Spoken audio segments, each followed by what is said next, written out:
150,000 Americans in Vietnam, but none of them down here except for a handful of advisors.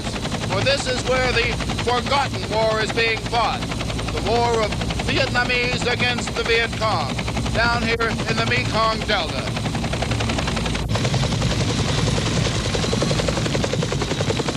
It was down here in the Delta that helicopter warfare was first tested.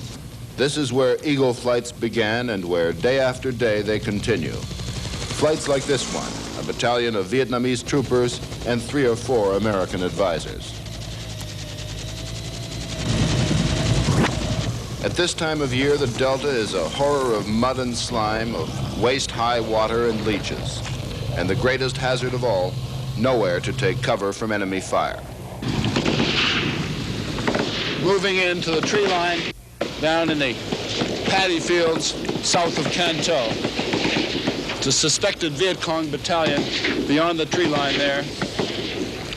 There's a reconnaissance platoon preceding us in, trying to find the enemy.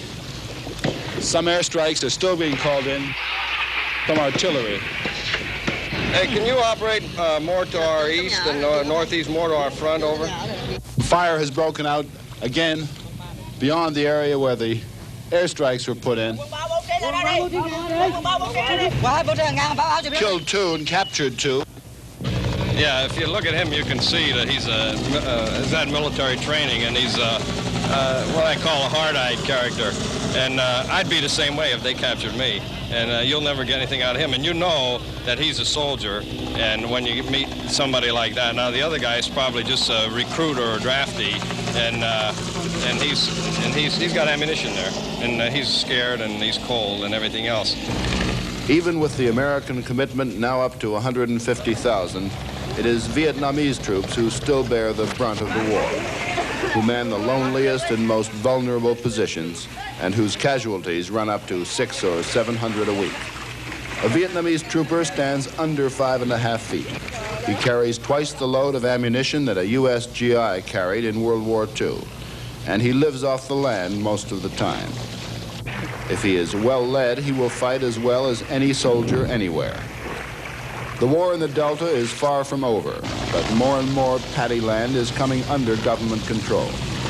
If there is cause for optimism anywhere in Vietnam, it is down here where the ARVN, the Army of the Republic of Vietnam, is indeed fighting its own battles.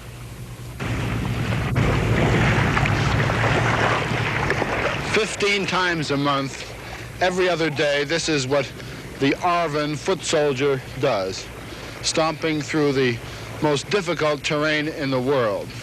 And in the end, it is this man here who will win or lose the war." Morley Safer, CBS News in the Mekong Delta.